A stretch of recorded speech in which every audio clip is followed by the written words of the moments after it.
Welcome to The Explainer. Today, we're not just telling a story, we're dissecting a disaster. A case study, really. The SS Sultana. And believe me, this is one every single person who works at sea needs to know inside and out. Take a good look at that number. Over 1,100 dead. This is the deadliest maritime disaster in U.S. history. Yeah, you heard that right. Worse than the Titanic. And yet, how many of us have actually heard of it? So the big question for us today is, how did this happen? How did a number get that high? It all comes down to choices. Choices made on board. So let's dive right in. Okay, here's how we're going to break this down. We'll start with the fateful contract that kicked this whole thing off. Then we'll walk through the chain of errors, step by step. After that, we'll look at the catastrophe on the river itself. And finally, and this is the most important part, we'll pull out the lessons from the wreckage that we can all use today. All right, part one. Disasters like this, they never just pop up out of nowhere. There's always a backstory. For this one, we need to head back to April 1865. The American Civil War is just wrapping up, and the whole country is in chaos. And our scene is the Mississippi River. So what's the mission? Simple. Get thousands of Union prisoners of war who've just been released back home up north. Now, for a steamboat captain, this is a golden opportunity, a huge payday. The government is throwing money at this problem, and there are thousands of men who need a ride. And this is where the human element really kicks in. Meet Captain J. Cass Matson. He's the master of the Sultana, and he's in deep financial trouble. He doesn't just want this contract, he needs it badly.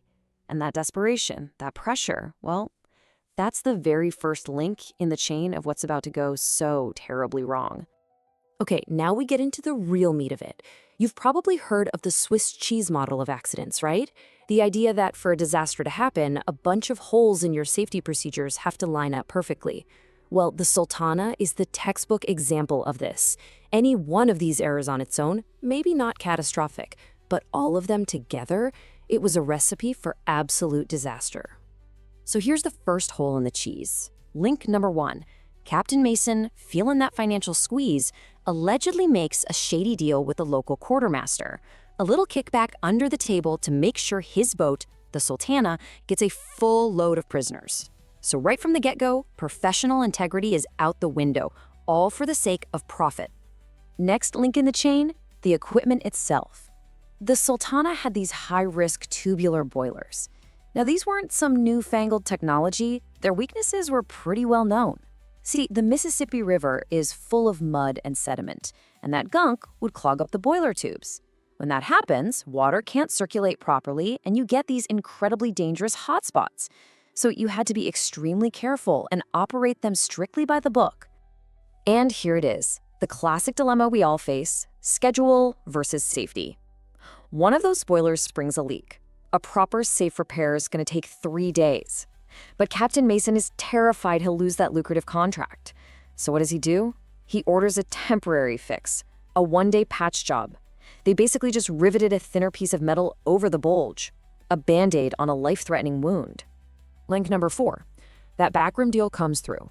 Thanks to the corruption and just some general chaos at the parole camp, almost every single man is ordered onto the Sultana.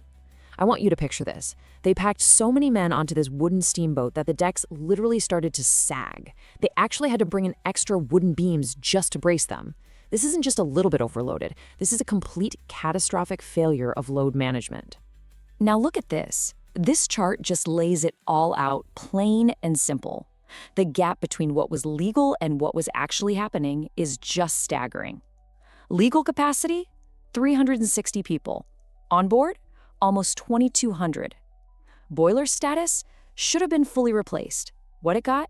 A cheap, hasty patch. And life-saving gear? Well, let's just say if something went wrong, you were on your own. This isn't just bending the rules, it's shattering them. A total and complete disregard for every single safety margin. And this quote, this just hits you right in the gut. We were being loaded more like so many cattle than men. This wasn't a spreadsheet. This was the reality for thousands of exhausted soldiers, men who had just survived the horrors of war and prison camps, only to be crammed into a floating death trap. And if all that wasn't enough, here is the final link in the chain: the environment. The Mississippi River was angry. It was at a severe spring flood stage, which means the current was incredibly powerful. So now you have this dangerously top-heavy, overloaded, structurally compromised vessel fighting its way up a raging river. It was listing, or careening as they called it, rocking violently from one side to the other, just a ticking time bomb. So let's recap. We've got corruption, a busted boiler with a cheap patch, a ship loaded to the breaking point, and a raging river. Every single one of those holes in the Swiss cheese has lined up. At this point, the disaster isn't a possibility anymore, it's an inevitability. Let's walk through what happened next. Okay, here's the timeline. It all happened incredibly fast. The Sultana leaves Memphis around 7 p.m., chugging north.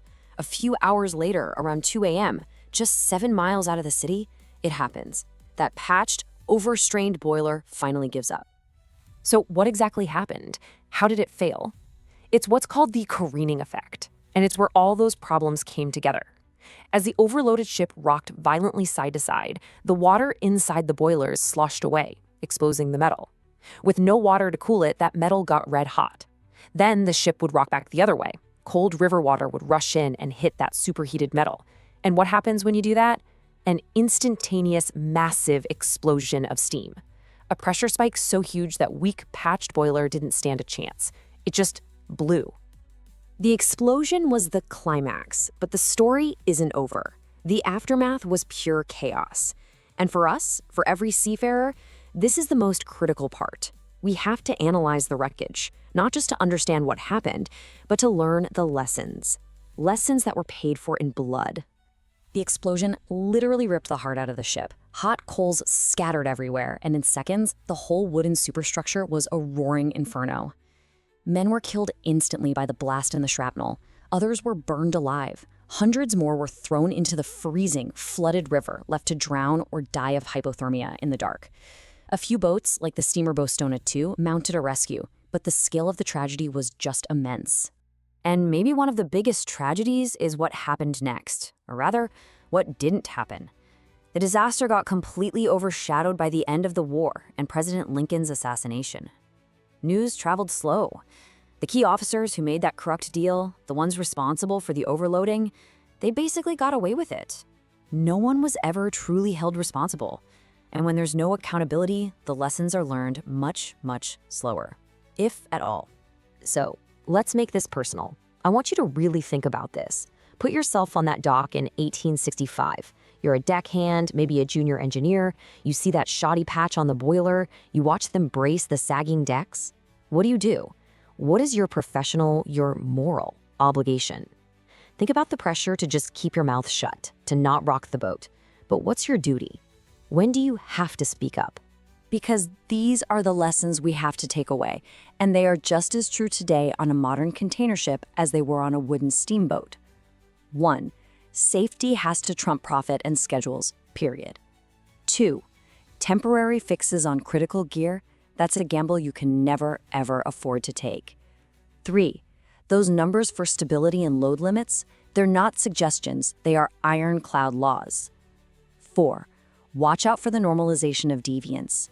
When you let small, unsafe things slide, you're paving the road to catastrophe. And finally, number 5, safety isn't just the captain's job. Every single crew member has a duty to report. You are all part of the safety chain. And that's really the bottom line, isn't it? The Sultana wasn't some unavoidable act of God. It wasn't an accident. It was the sum total of a series of bad choices made by human beings.